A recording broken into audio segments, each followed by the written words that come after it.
Bonjour à tous mes chers abonnés de YouTube du monde entier.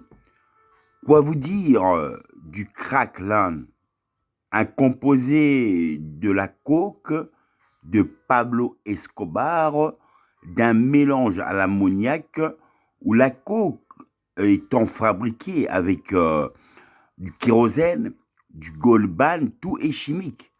Mais non, quoi vous dire, quand la coke elle est prise en sniff, donc en poudre, tu vas acheter 50 euros 1 gramme. Évidemment, tu vas sniffer, tu vas faire une soirée. Ça peut durer, 1 gramme peut durer toute la soirée. Tu vas passer une bonne soirée. Tu vas te réveiller, l'alcool va t'absorber, tu vas te sentir puissant. Après, ça passe.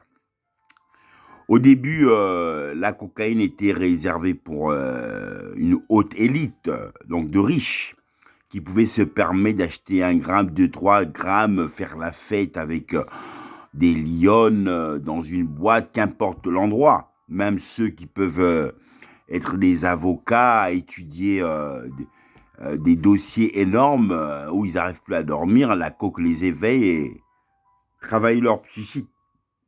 Et à partir de là, ils arrivent à ne pas dormir et à prendre un dossier en charge d'un criminel pour aller le défendre le lendemain. Maintenant, ceux qui prennent la coke qui est transformée en crack ou d'une poudre, on passe à l'ammoniac pour la purifier et la remettre en cailloux. C'est la destruction totale. Je tiens à vous le faire part, quoi. En tant qu'auteur, qui a déjà consommé lui-même la cocaïne. Au début, c'était en sniff, passer des soirées jusqu'au lendemain matin, même des soirées du lendemain au lendemain. Ça t'éveille, tu ne dors pas, ça te rend actif. Tu n'as peur de plus rien, tu oses parler à n'importe qui. Mais une fois que la coke, j'ai pu la tester en tant qu'auteur dans le crack, donc un mélange d'ammoniac pour la purifier pour en arriver à un caillou, je vous fais pas dire, c'est le cercueil à la dépense de votre portefeuille, des euros d'arc-en-ciel, des arbres abattus. Donc, vous ne regardez plus à la dépense. Vous pouvez avoir 1000 euros, vous allez donner même votre carte, numéro de compte en banque, à un individu que vous connaissez même pas, tellement que vous vous sentez bien. Tout le monde est ami, le paradis. Le paradis sur terre dans une poudre de Pablo Escobar. À partir de là, vous ne regardez plus dans le sens de votre calcul. Ça arrive une fois. Vous dites, soit je sors de là, je m'en sors, et je touche plus à ce produit parce que c'est la démence du diable, ou soit je reste victime de ce produit, mais ça devient mental. Parce que ça peut arriver que tu fais 1 mois sans prendre le produit. Tu n'as pas d'argent, tu ne vas pas aller voler, tu te mets sur tes gardes, tu attends que la fin du mois tombe. Quand la fin du mois tombe, hop, l'argent est tombé de ton chômage, ta mutuelle ou ton travail, hop, directement, tu es, allô, je sais pas n'importe dealer Pablo Escobar, oh, je veux 2 grammes. 2 grammes, tu arrives, c'est 100 euros, mais c'est pas assez. Tu as consommé, vous êtes peut-être à deux, oh, l'envie est trop bonne, la gourmandise, oh, on passe de 100 euros à 300, 400, jusqu'à 1000, parfois même si c'est pas plus, en une soirée. Donc, je vous fais part de ça pour vous montrer la réalité. Donc, vous pouvez toujours voir que l'auteur vous montre la réalité par rapport à d'autres personnes qui ont pu le filmer dans la réalité de YouTube. Merci, love. Je fais du crack depuis que j'ai 15 ans. Je fume des joints, je bois de l'alcool, je prends du Valium, n'importe quoi.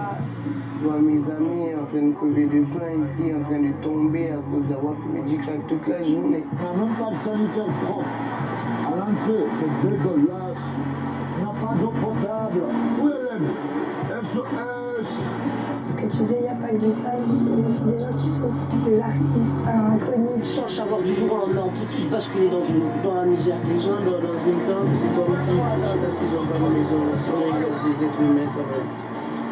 Je vous emmène aujourd'hui pour Brut sur la colline du crack. Depuis plus de 10 ans, dealers et consommateurs de crack se donnent rendez-vous. Historiquement, la colline du crack se trouve ici, à Port-de-la-Chapelle, au nord de Paris, coincée entre les échangeurs de l'autoroute A1 et le périphérique. En novembre 2019, le camp est évacué et quelques semaines plus tard, les 2000 habitants se réinstallent juste 500 mètres plus loin, à Porte-de-Bervilliers.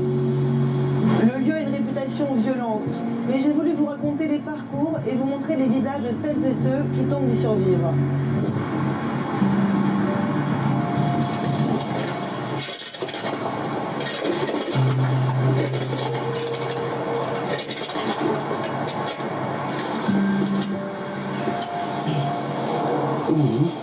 Ça c'est beau. Mais ça fait longtemps. Depuis qu'on est là-bas, tu vois, on est 4 ou les 3. Toujours on essaie de faire au maximum. Tu vois, on n'est pas salaire, mais on fait pour nous. Voilà. Ça nous motive, quoi.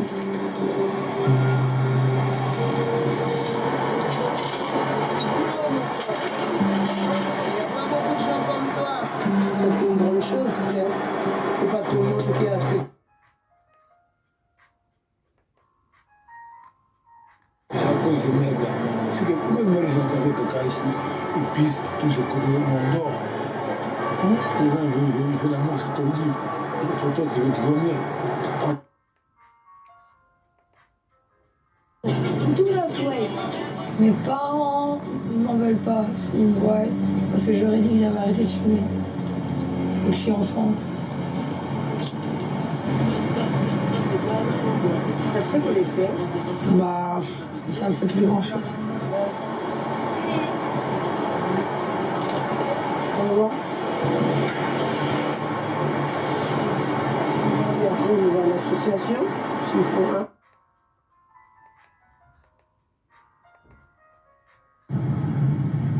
C'est le corps d'une femme.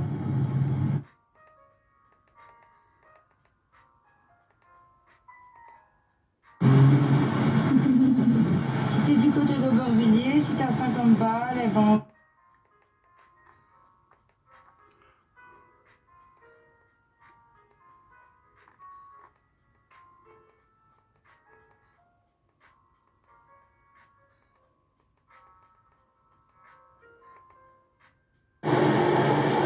Les migrants dont parle Myrlène, ils ont été évacués de tous les camps au nord de Paris. C'est comme ça que...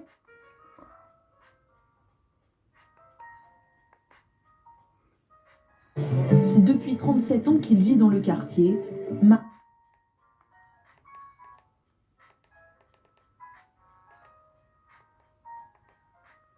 Ouais, un jour j'étais bourré, il m'a drogué. Est-ce que tu as envie d'arrêter?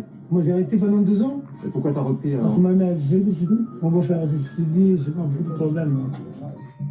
le crack, un dérivé bas de gamme de la cocaïne, peu cher, mais très addictif. Il provoque des hallucinations ou encore de la paranoïa.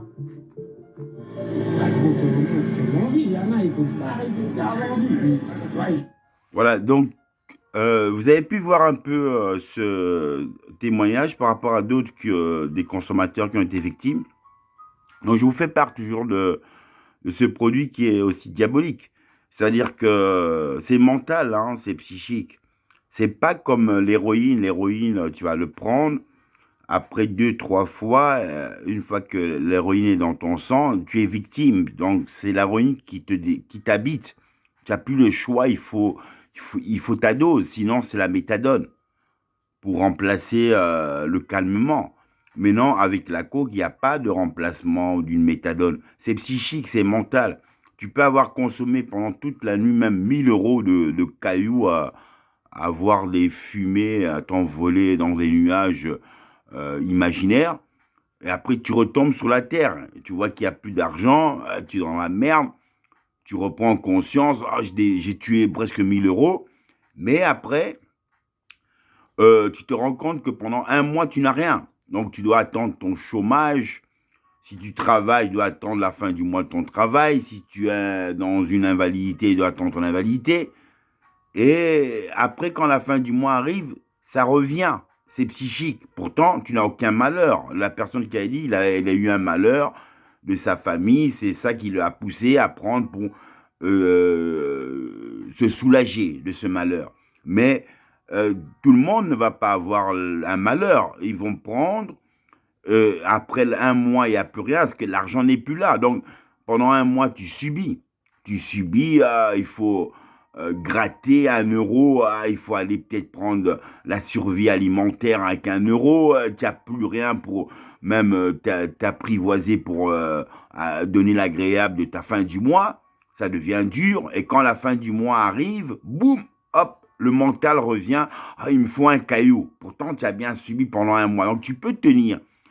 J'appelle ça la force du mental. Ceux qui arrivent à pouvoir surmonter ça et arrêter, c'est une force du mental.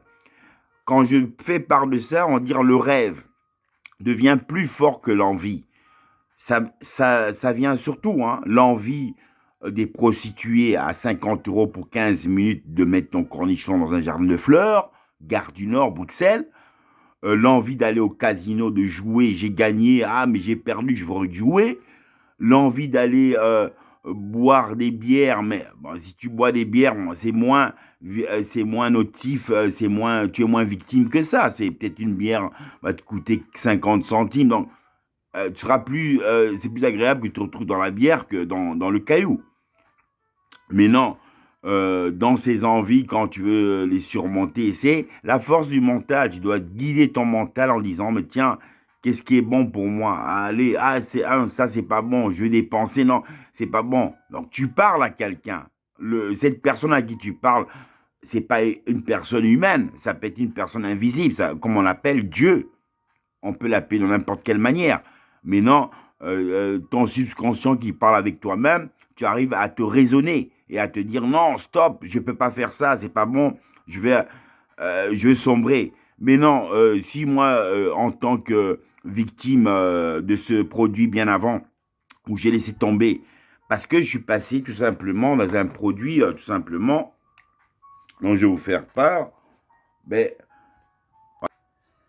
c'est tout simplement un produit qui nous mène tout simplement au cannabis. Moins cher, évidemment, 10 € 1 gramme, tu peux faire toute une journée. C'est pas grand-chose. Mais même avec le cannabis, c'est psychique. Je peux dire que pendant 10 mois, je fume pas, mais je veux pas fumer, mais je veux pas être victime du mal-être de mon corps qui l'en demande. J'ai fait la preuve à mon prince revenant de Thaïlande. J'ai vu, on a roulé sur un scooter en Thaïlande. Je lui ai dit, quand on revient ici, on va acheter un scooter à 3000 €. Mais j'ai fait 300 €, c'est plus ou moins le calcul pour un mois. Donc, tu as 50 grammes de fume. Mais je me suis privé pendant, on va dire, 10 mois. On va dire 300 € que tu peux verser tous les mois. Sur 10 mois, ça te fait 3000 €. Donc, pendant 10 mois, je me suis stoppé. Je dis merci mental. Et je suis arrivé à se faire sortir un scooter Aprilia, dernier modèle italienne, pour mon prince d'amour.